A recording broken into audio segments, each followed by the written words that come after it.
Bharatiya Janata party ने झारखंड में सहयोगी दल आजसू पार्टी, जेडीयू और लोजपा आर के साथ मिलकर 68 सीटों पर उम्मीदवार उतारने का फैसला लिया है। पार्टी की ओर से 66 सीटों पर उम्मीदवारों के नाम का ऐलान भी किया जा चुका है, लेकिन बरहेट सीट सीएम हेमंत सोरेन के खिलाफ बीजेपी का उम्मीदवार कौन होगा यह अभी तक तय नहीं हो पाया है।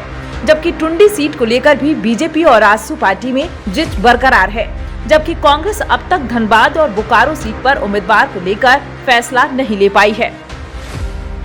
बरहेट विधानसभा सीट के लिए बीजेपी की ओर से जिन नेताओं को उम्मीदवार बनाए जाने की चर्चा है, उनमें गमालियन हेम्ब्रम, रेणुका मुर्मू और सिमोन माल्तो के नाम की चर्चा है। सिमोन माल्तो ने पिछली बार भी हेमंत सोरेन को टक्कर दी थी और वो दूसरे स्थान पर रहे थे, जबकि गमालियन हेम्ब्रम पिछले चुनाव में आजसू पार्टी उम्मीदवार के रूप में चुनाव मैदान में थे। इसके अलावा सिद्धू कान्हू के वंशज को भी उम्मीदवार बनाए जाने की संभावना पर बीजेपी के अंदर विचार विमर्श किया जा रहा है। वहीं लिट्टीपाड़ा से टिकट कटने पर जेएमएम के नाराज विधायक दिनेश विलियम मरांडी भी पार्टी छोड़कर बीजेपी में शामिल हो सकते हैं और बीजेपी उन्हें बरहेट से उम्मीदवार बना सकती है। उधर भाजपा की टुंडी विधानसभा सीट से आजसू पार्टी के सुदेश महतो को उतारने को लेकर विचार विमर्श चल रहा है। सुदेश महतो पहले ही सिल्ली सीट से नामांकन दाखिल कर चुके हैं। वो इस बार 2 सीटों से चुनाव लड़ना चाहते हैं।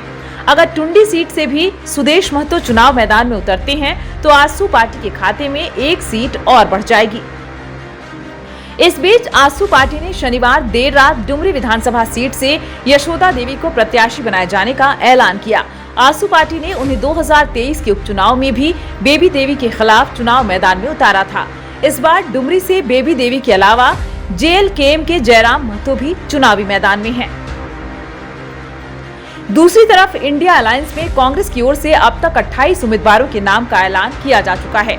इंडिया गठबंधन में सीट शेयरिंग को लेकर अब तक औपचारिक घोषणा नहीं की गई है, लेकिन संभावना जताई जा रही है कि धनबाद और बोकारो सीट कांग्रेस के खाते में गई है।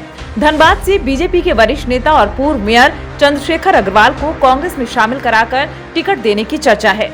वहीं बोकारो विधानसभा सीट से कांग्रेस के पूर्व प्रदेश अध्यक्ष राजेश ठाकुर का नाम सबसे आगे चल रहा है।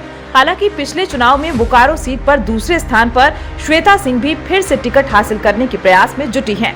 बीजेपी की ओर से बोकारो से बिरंची नारायण को फिर से उम्मीदवार बनाया गया है। बिरंची नारायण यहां से वर्ष 2014 और 2019 में चुनाव जीत चुके हैं।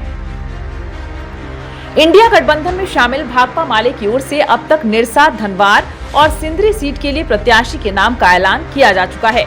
बगोदर सीट से भी माले विधायक विनोद कुमार सिंह के फिर से चुनाव मैदान में उतरने की संभावना है, लेकिन धनवार सीट को लेकर जेएमएम और माले में जिद कायम है। इस सीट पर जेएमएम की ओर से निजामुद्दीन अंसारी को उम्मीदवार बनाया गया, जबकि माले ने राजकुमार यादव को प्रत्याशी घोषित किया है।